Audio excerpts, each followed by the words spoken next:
ராம் ராம். வாழ்க வளமுடன். Voice of காஞ்சி நேயர் அனைவருக்கும் இனிய மாலை வணக்கம். இன்னைக்கு பெரியவா இந்த மாச வைகாசி அனுஷம் ஜெயந்தி கொண்டாடுற வரிசையில் இன்னைக்கு இன்னொரு அனுபவம் கோபால கணபாடிகள் பகிர்ந்த அனுபவம். ஸ்ருதி ஸ்மிருதி புராணானாம் ஆலயம் கருணாலயம் நமாமி பகவத் பாத சங்கரம் லோக சங்கரம். ஸ்ரீமடத்தில் நித்திய கைங்கரியம் செஞ்சுட்டு வர மகா பெரியவாளுடைய பக்தர் ஒருத்தர் ஸ்ரீ கோபால கணபாடிகள்னு ஒரு பக்தர். அவர் தன்னோட அனுபவத்தை சொல்றார். கோபால கணபாடிகள் ஸ்ரீ பெரியவாளை தரிசிக்க வந்தபோது வேதம் சம்பந்தமான பரீட்சையெல்லாம் வைப்பாளாம். அப்போ அந்த பரீட்சையில தேர்வானா சஷ்டிப்த பூர்த்திங்கிற ஒரு ட்ரஸ்ட், அந்த ட்ரஸ்ட் மூலமா அவளுக்கு ஒரு உதவித்தொகை சன்மானம் இதெல்லாம் கொடுக்கறதுக்கு வழிவகை செய்யறதுக்கு ஏற்பாடாகிருந்தது. ஸ்ரீ பெரியவா கிட்ட அதை பற்றி சொல்லவும் ஸ்ரீ பெரியவா ஒன்றுமே தெரியாதவா மாதிரி நம்மட்டு சிரிப்பு சிரிச்சுண்டு பெரியவாளுடைய 60 வருட கைங்கரியத்தை விமர்சையாக கொண்டாட இந்த பக்தர்கள்லாம் ஈடுபட்ட போது ஸ்ரீ பெரியவா வேண்டாம், அதெல்லாம் எனக்கு வேண்டான்ட்டாலாம். அதுக்குன்னு ஒரு தனியாக ஒரு நிதி ஒன்று திரண்டது. அதுக்கு தான் ஒரு ட்ரஸ்ட் ஒன்று ஃபார்ம் பண்ணி 60 வயசு பூர்த்தியானவாளுக்கெல்லாம் இந்த ட்ரஸ்ட் மூலம் சன்மானம் கொடுக்கறது, மணி விழா செய்யறது, அந்த மாதிரி பண்ணிட்டு இருந்தா. இது எதுவுமே தெரியாத மாதிரி ஸ்ரீ பெரியவா அந்த ட்ரஸ்ட்டை பற்றி எனக்கு சொல்ல அப்படின்னாலாம். இப்போ எனக்கு 80 அதே ட்ரஸ்ட்டு பேரை சதாபிஷேக ட்ரஸ்ட்டுன்னு தானே வைக்கணும். ஏன் நீ இந்த மாதிரி சொல்ற சஷ்டிப்த பூர்த்தின்னு அப்படின்னு பெரியவா சிரிச்சுண்டே கேட்கவும், அப்படியே தன்னோட ஈஸ்வர தன்மையை வெளிப்படுத்துற மாதிரி ஸ்ரீ பெரியவா ஸ்ரீ கோபால 100 வயசுக்கு மேலே உனக்கு உனக்கு பக்தர்கள் தெரியுமா உன்னோட ஃப்ரெண்ட் சர்க்கிளில் அப்படின்னு சம்பந்தம் இல்லாமல் ஒரு கேள்வி கேட்குறாளாம் பெரியவா. 100 வயசு ஆயிருந்தா அவளுக்கு சதாபிஷேகம் பண்ணுவோம். சதானா 100. அப்போ 100 நாம 80 வயசுக்கு சதாபிஷேகம்னு சொல்லுவோம். அப்போ 100க்கு 100ன்னா தானே சதாபிஷேகம்னு சொல்லுவோம். அப்போ உனக்கு 100 வயசு கடந்த வாழ தெரியுமா?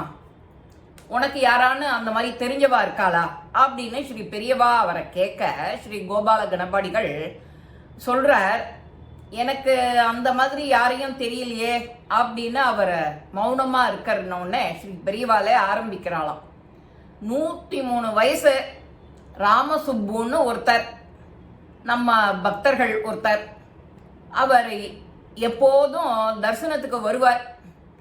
அவரை காணும். இப்போ நேத்திக்கு குருவாரத்தன்னைக்கு என்ன தரிசனம் பண்ண வருவார். அவரை காணும். இதெல்லாம் ஆனால் அவர்கிட்ட சொல்லலை, கணபாடிகள்கிட்ட சொல்லலை. நீ பெரியவா பிரசாதத்தை கொடுத்து நீ அவாத்துக்கு போய் அதை கொடுத்துட்டு வா, அவரை பற்றி சொல்லிட்டு இருக்கார். ஆனால் இதை பற்றி அவர் சுவாரஸ்யம் இல்லாமல் கேட்டுட்டு இருக்கார் கணபாடிகள். திடீர்னு பெரியவா ஒரு பிரசாதத்தை கொடுத்து நீ அவாத்தில் அவர்கிட்ட கொண்டே சேர்ப்பிச்சுடும் அப்படின்னு சொன்ன உடனே உத்தரவு பெரியவா அப்படின்னு சொல்லிட்டு கிளம்பியிருக்கார். இவர் போய் அந்த ராமசுப்பு மாமாவை போய் பார்த்த உடனே அவர் அங்கேருந்து பார்த்துட்டு பெரியவா வரான்னு ஆத்துக்குள்ள இருந்து ரொம்ப தூரத்துலேருந்து, அதாவது அந்த காலத்து வீடெல்லாம் 1ஆங்கட்டு 2ஆங்கட்டு 3ஆங்கட்டுன்னு 4 கட்டு இருக்கும். அங்கேருந்து பெரியவா வரான்னு சொல்லிகிட்டே இருந்திருக்கா. இவர் கணபாடிகளுக்கோ தூக்கி வாரி போட்டு கொடுத்தோம். பெரியவா சொல்லி தான் நான் வந்திருக்கேன் அப்படின்னு இவர் சொல்றாரு. பெரியவா இல்லை, பெரியவா பிரசாதம் கொடுத்து உங்ககிட்ட கொடுத்துட்டு வர சொல்லியிருக்கா அப்படின்னு இவர் சொல்றார். அவர் பெரியவாளே நேரில் வந்துட்டார்னு அவர். அப்போ 103 வயசுன்னா கொஞ்சம் கண்ணு மங்களா தானே தெரியும். அதுவும் அந்த 1ஆங்கட்டு கடைசி கட்டுல இருந்துட்டே முதல் கட்டுல பார்க்கணும்னா அவ்வளவு தூரத்துக்கு அந்த பார்வை சரியா இருக்காது. வயசு மேலும் 100 தாண்டியாச்சு. இப்போ 60 தாண்டவாளுக்கே எல்லாரும் கண்ணாடி எல்லாரும் போட்டுன்னு இருக்கோம். அது 30லேருந்தும் போடுறோம், 15 வயசுலேயும் போட்டுக்கிறா, குழந்தைகளுக்கும் போடுறா. கண்ணு கோளாறு. அந்த காலத்தில் கோளாறு அவ்வளவா கிடையாது. அதெல்லாம் நல்ல சுபிட்சமான காலம் இல்லையா? இது கலிகாலத்தில் என்ன வேணா நடக்குமே. பெரியவா அத்தியந்த பக்தர்கள்னா பெரியவாலே போய் அவ மனசுல நினைச்சிட்டு இருந்தத அவ உத்தரவுங்கிற பேர்ல யாரையான வச்சு ஒரு அனுகிரக மழையை செஞ்சுடுவா. அந்த மாதிரி அனுகிரக மழையை தான் அவருக்கு பண்றாரு ஸ்ரீ பெரியவா கோபாலன் கணபாடிகள் மூலமா ராமசுப்புங்கிற மாமாக்கு. அந்த பெரியவாளை நினைச்சு தியானம் பண்ணி அவளுக்கு அவ்வளவு பெரிய அனுகிரகம் கிடைக்கிறதுன்னா, நேத்திக்கே அவாத்து பையனுக்கு ஏதோ எக்ஸ்ட்ரா வேலை, அதனால அவருக்கு டயத்துக்கு வீட்டுக்கு வந்து இவரை அழைச்சிட்டு போக முடியல தன்னோட அப்பாவை பெரியவா தரிசனத்துக்கு. அங்க போனாதான் தெரியறது பெரியவா ஒரு ஒரு குருவாரமும் இவர் போய் பெரியவாளை தரிசனம் பண்றது வழக்கம். நேத்திக்கு என்னோட பையனுக்கு ஏதோ ஒரு அவசர வேலை, வர முடியல, லேட் ஆயிடுச்சு, அதனால தரிசனத்துக்கு அழைச்சிட்டு போக முடியல அப்படின்னு அந்த பெரியவர் தெளிவா சொல்றார் இவர்கிட்ட. நமக்கு புத்தியும் அப்பெல்லாம் பேசுறதுக்கு வராது, ஐம்புலனும் சேர்ந்து வேலை செய்யாது இல்லையா, எல்லாம் ஒரு சில காலம் தானே, அதுக்கு தானே முன்னுக்கு முன்னே ராமா சீதா கோவிந்தான்னு சொல்லுங்கிறோம். அந்த நாமாவியான்னு சொல்லு ஒன்னும் வரலன்னா பஜனை பண்றவாளோட போய் சேர்ந்துடும் அந்த கூட்டத்துல, அது காதுல விழும் அப்படின்னு சொல்றோம். அந்த மாதிரி ஒன்னொன்னும் நமக்கு பார்த்து பார்த்து பார்த்து நம்ம இந்து தர்மத்துல, சனாதன தர்மத்துல நமக்கு எவ்வளவோ விஷயம் சொல்லியிருக்கா. நீ அக்கம் பக்கம் யார்கிட்டையும் பேசலைன்னா கூட இந்த சத்சங்கத்துல போய் உக்காந்துடும். ஏதோ 2 நாமா போற வாக்குல, காத்து வாக்குல 2 விழும் காதுல, காத்து வாக்குல 2 ராமநாமா ஒன்னு அறியாம நீயே சொல்லிடுவ. அந்த கூட்டத்தோட போய் சேர்ந்துக்கோ. ஒண்ணுமே வரலையா, தாளம் போடு. தாளம் எல்லாருக்கும் உண்டு. இந்த 2 கையை தட்டினாலே அவ்வளவு டென்ஷன், டிப்ரெஷன் எல்லாம் குறையுங்கிற. கையை தட்டின்ண்டே பாடினா மனசு ஒருமுகப்படுத்துங்கிற. இவ்வளவு விஷயம் இருக்கு அறிவியல் ரீதியாகவும். நம்ம சாதாரண மனுஷாலால என்ன பண்ண முடியும்?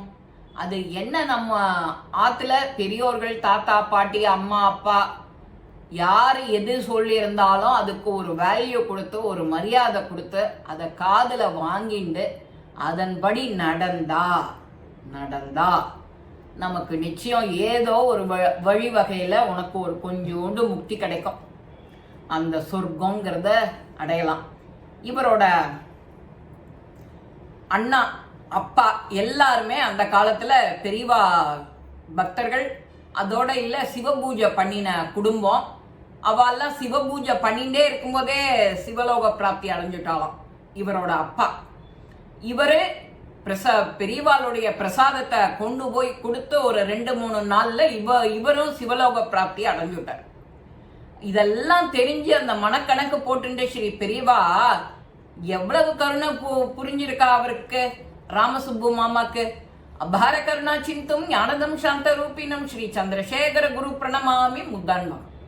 இப்படித்தான் இருக்கணும் குருன்னா. நாம நம்பிக்கையா கண்ணை மூடிட்டு பரிபூர்ண சரணாகதியை அடையணும். இந்த பதிவு உங்க எல்லாருக்குமே பிடிச்சிருக்கும். லைக் பண்ணுங்க, ஷேர் பண்ணுங்க, பெல் பட்டனை கிளிக் பண்ணுங்க, சப்ஸ்கிரைப் பண்ணுங்க, கமெண்ட்ஸ் பாக்ஸ்ல கமெண்ட்ஸ் போடுங்க. ஸ்ரீ மகாபெரிவா திருவடிகளே சரணம். நல்லதே நடக்கும்.